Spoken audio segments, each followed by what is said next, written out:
They expect you to snap. They expect you to take the bait, lash out, explain yourself, prove something. The world is wired to provoke you.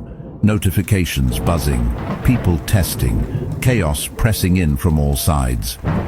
It's built to shake you, to make you move without thinking, speak without clarity, feel without control. But what if you didn't? What if, in the middle of all that noise, you could just be still?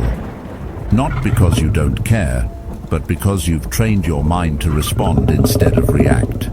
Because you've anchored yourself in something deeper than impulse. That's what Stoicism teaches us. That your power isn't in what you do when things are easy. It's in how you hold your center when everything around you is begging you to lose it. And in a world that profits off your emotional chaos, your calm becomes rebellion. Your self-control becomes strategy. Your stillness becomes strength. So if you've ever felt like your peace is too easily stolen, or your emotions too easily hijacked, this is your moment to reclaim that power, not by fighting harder, but by standing firmer, by mastering what the Stoics call the only true domain of power, your inner world. If you're ready to build that kind of strength with me, not just for show, but for your soul, please subscribe to follow a path back to yourself. Let's walk it together. 1. Don't react on cue. There's a certain silence that unnerves people more than any scream ever could. You've probably felt it. The kind of silence that makes others shift in their seats, talk more than they should, or try harder to get under your skin. It's not emptiness, it's control. The reason some people fear your stillness is because they can't manipulate it. They don't know what you're thinking, how you'll respond, or if you'll respond at all. And that uncertainty, it exposes their need to feel dominant, to pull you into their game where they feel safe, where they know the rules. But here's the truth. Most people don't want connection when they provoke you. They want compliance. They want your energy, your time, your reaction. And the moment you give it, you hand them the script. You become a character in their scene, not yours. There's this quiet strength in pausing, not just biting your tongue, but actually seeing the situation for what it is, someone trying to pull you out of your peace. You don't need to swing back. You don't need to prove that you're smarter, wittier, or tougher. All you need is to not play. Because every time you respond out of impulse, out of that gut instinct to defend yourself, you're actually stepping into someone else's frame. You're reacting on their timeline. You're proving you can be summoned, triggered, poked into motion like a toy with buttons. And the cost, your energy, your dignity, your clarity. Calm isn't the absence of emotion, it's the presence of mastery. It means you know exactly what you feel, but you've trained yourself to decide if it needs to be expressed, and when. It's like walking through fire without letting the flames touch your skin. You feel the heat, you acknowledge it, but you don't flail. You don't let the world see you burn. You hold the line. And in that stillness, people start to see something they can't control. That's when they either respect you or reveal themselves. Either way, you win. Think about how often people throw little traps your way. The sarcasm slipped into casual conversation, the jokes that aren't really jokes, the compliments that somehow sting. These aren't accidents, they're tests. They want to know, will you flinch? Will you fight? Will you try to make them feel bad for trying to make you feel small? And most of us fall for it. We want to correct them. We want justice. But what we really want is for them to admit what they did. And that rarely happens. So instead of closure, we get frustration. Instead of clarity, we get caught. Again, Stoicism teaches us something powerful here. You are responsible for your response, not their action. That space between what they do and how you react, that's your entire kingdom. And you either guard it or you abandon it.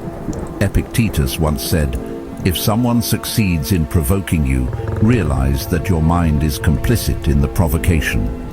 That hits hard, doesn't it? Because it shifts the focus from blaming them to disciplining you.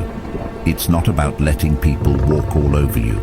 It's about choosing how and when you respond, because not every attack deserves a war. Some things aren't worth the cost of your serenity.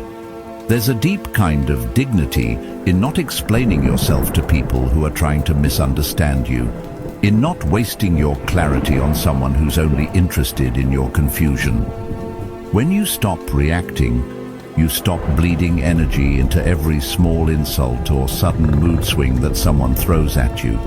You start choosing your moments, and when you speak, it actually means something, because your words aren't scattered like panic, they're placed like stone.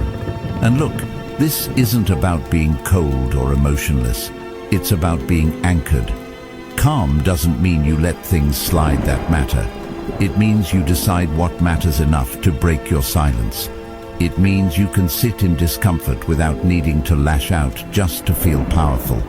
You can let someone else throw their tantrum, say their piece, even insult you, and still stay rooted. Because your identity isn't built on their approval, and your peace isn't borrowed from their validation, it's yours, built from the inside. You'll notice something wild when you stop reacting. People don't know what to do with it. They get louder. They get meaner. They start accusing you of being distant or fake, or too calm. Why? Because your stillness highlights their chaos.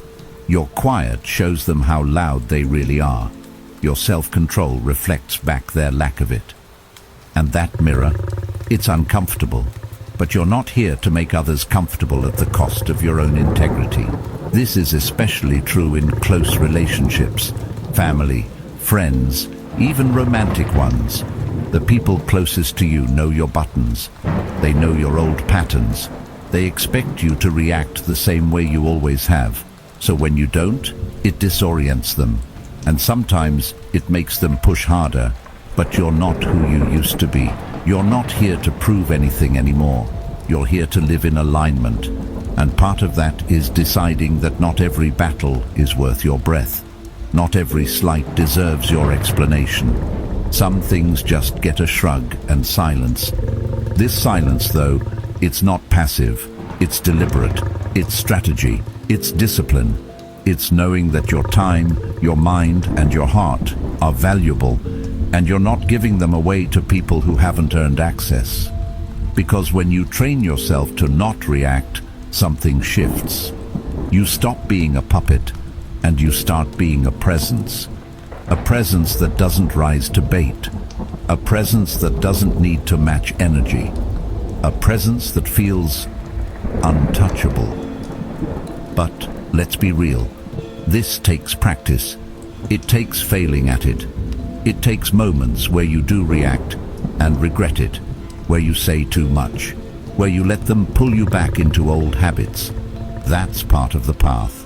Every time you get pulled out of your peace, it's just another chance to build it stronger, to notice the trigger faster, to pause a little longer. And slowly, your reactions turn into responses. Your silence stops feeling like swallowing emotion and starts feeling like owning your power. And power, in this form, isn't loud. It's not a flex. It's not about being better than anyone else. It's about being better for yourself, more stable, more focused, more at ease. Because you've stopped giving away your energy like candy at a parade. You've started conserving it for what truly deserves it. Your growth, your purpose, your peace. You've become someone who can walk into a storm and not become it. Someone who listens more than they speak. Someone who pauses, not because they're afraid, but because they're calculating. There's also a quiet compassion in this. When you stop reacting, you start seeing clearly. You realize that most people's attacks come from fear, insecurity, or pain. They're not always trying to hurt you.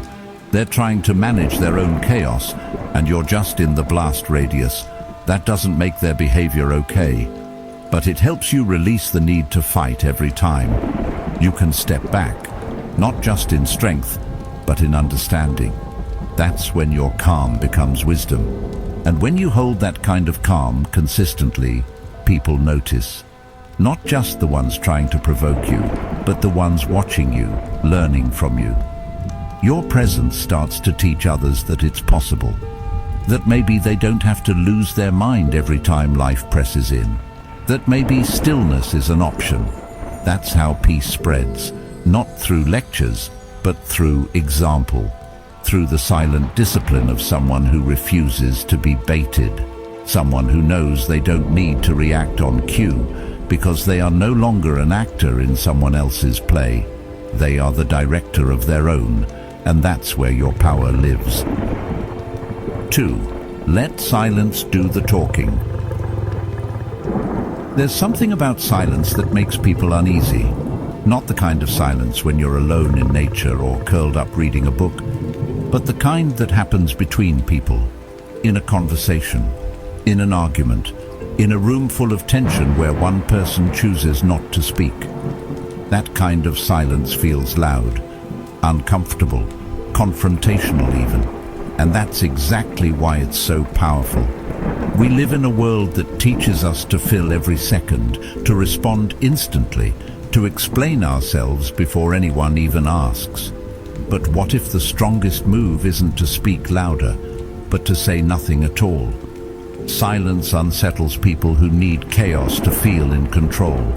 Some folks rely on noise, the back and forth, the drama, the endless commentary, to feel like they're winning. Because as long as you're talking, defending, explaining, they know where you are. They can track your emotions. They can predict your next move. But when you go quiet, you become unpredictable. And that unpredictability exposes their insecurity.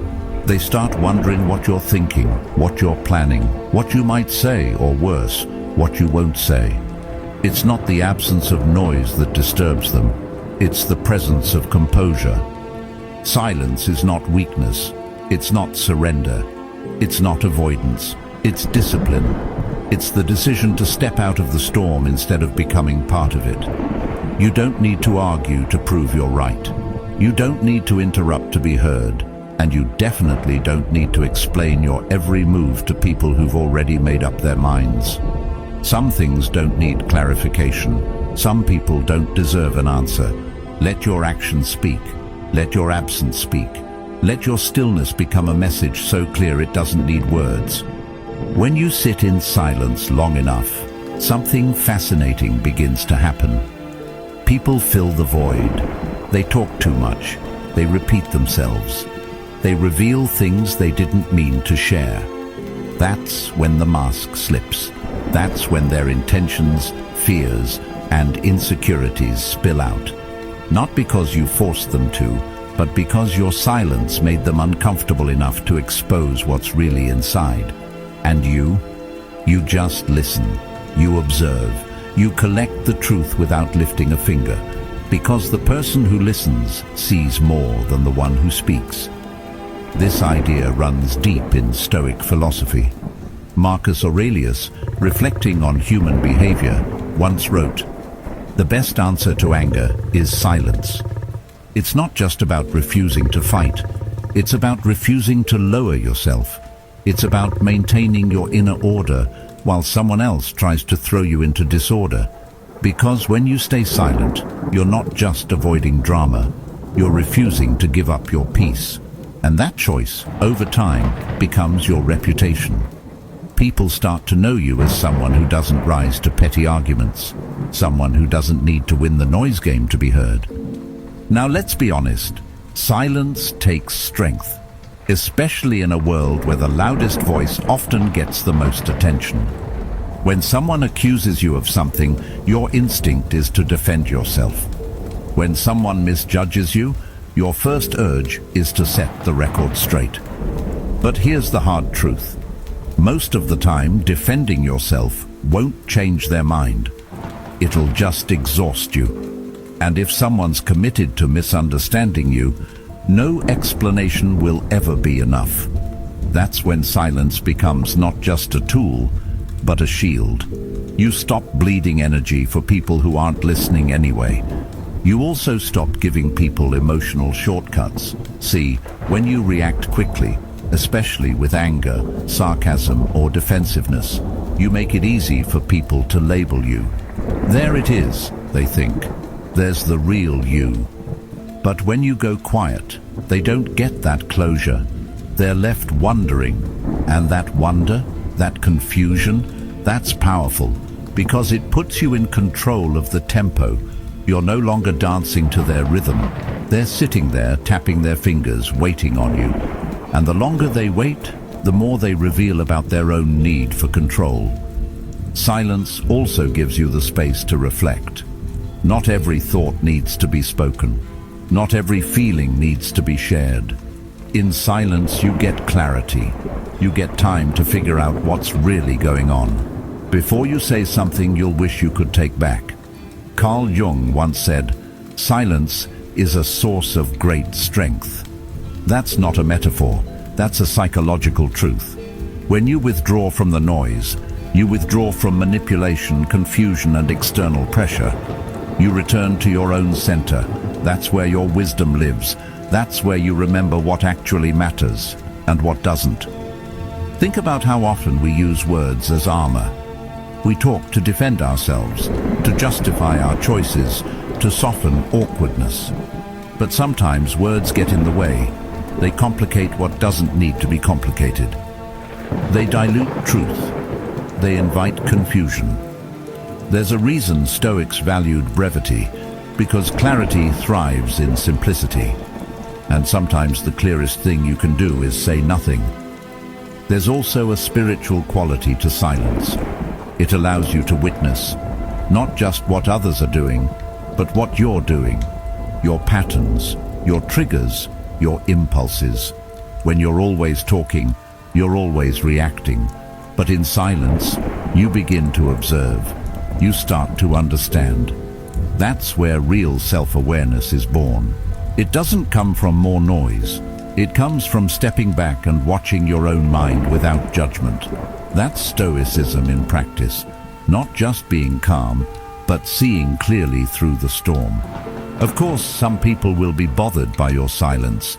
They'll accuse you of being distant, cold, rude.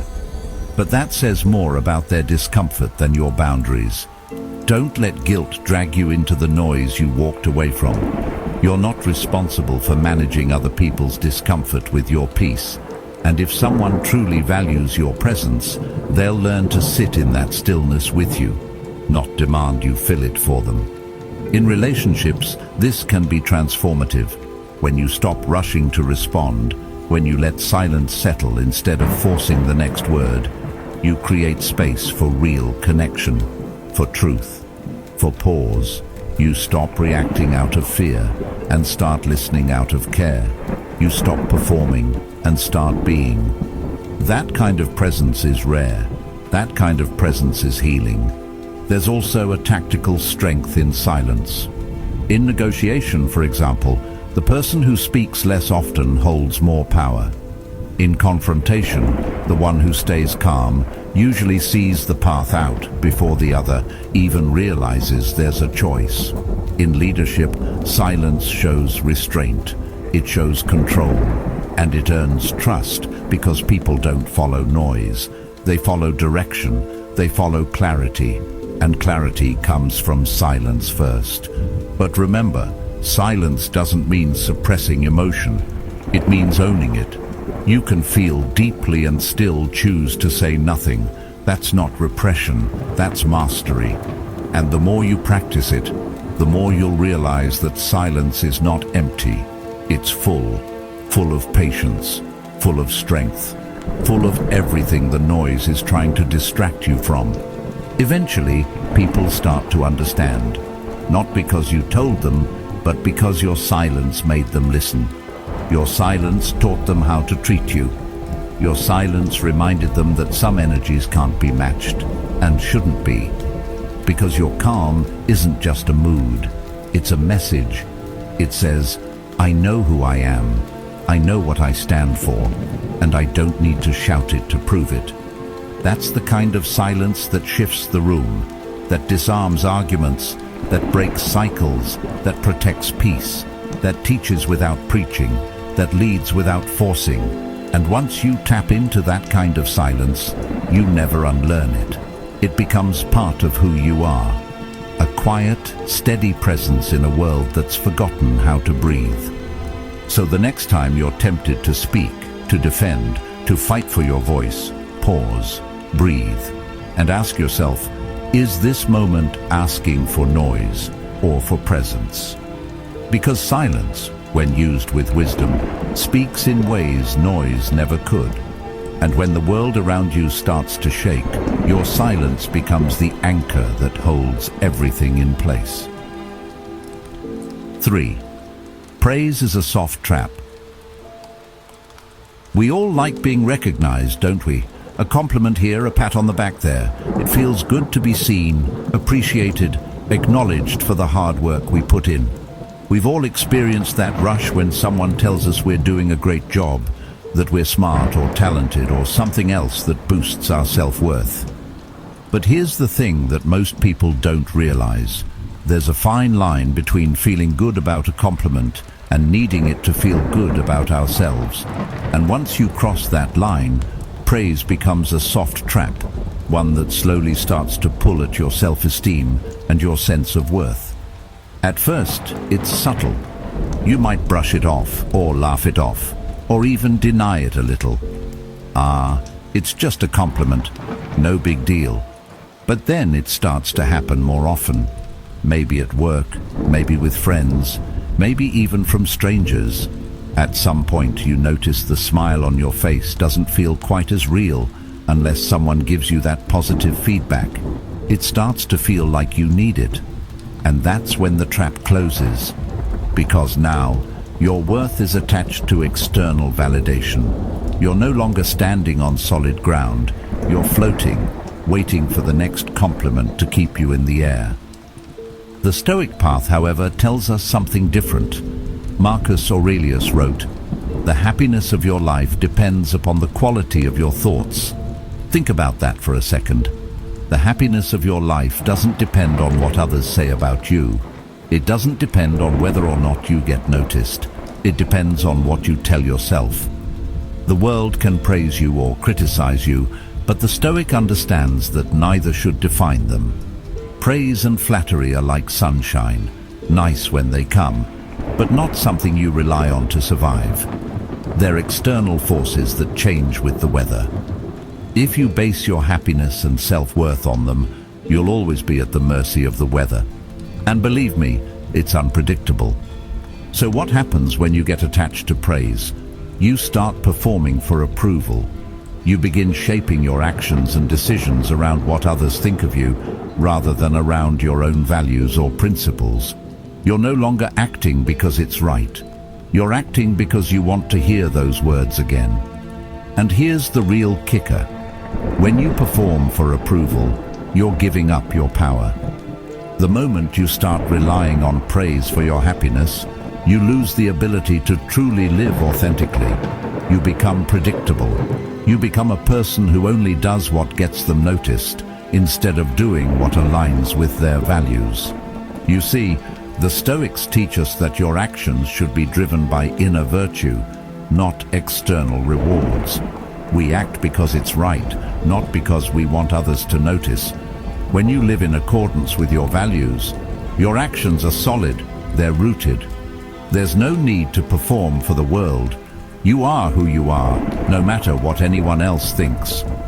Praise becomes something you accept, but don't cling to.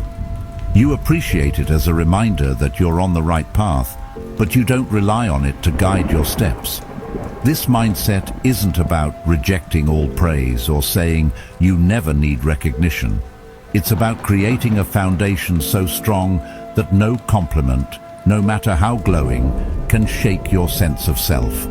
Carl Jung spoke about this idea of inner strength when he said, "The privilege of a lifetime is to become who you truly are." To truly become who you are, you have to detach from the opinions of others.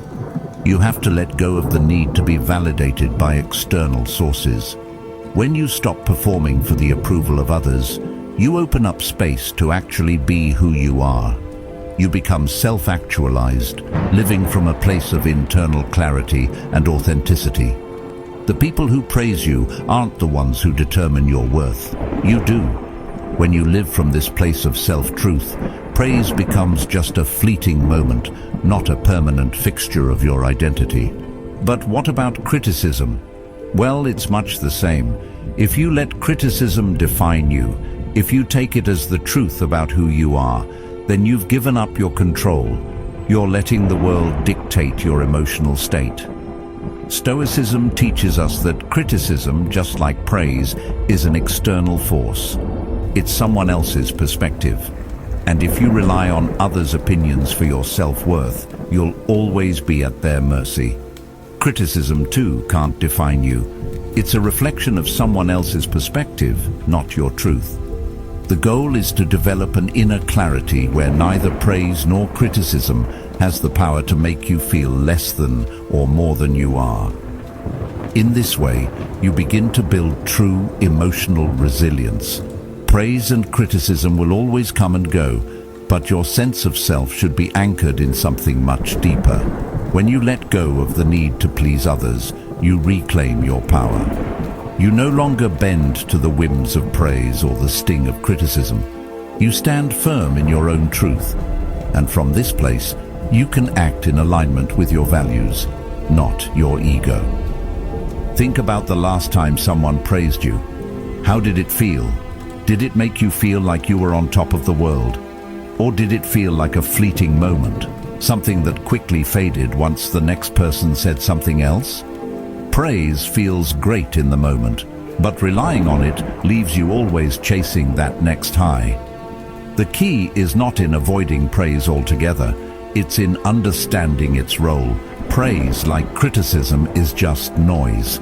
It's something that exists outside of you, and when you make it central to your happiness, you lose yourself in the shuffle. So, how do we shift? First, we have to learn how to detach from the need for approval. When someone praises you, thank them, but don't let it take root. Acknowledge it, but don't hold on to it. Let it flow through you, not into you. Recognize that your worth doesn't depend on how others see you, but on how you see yourself. By internalizing this mindset,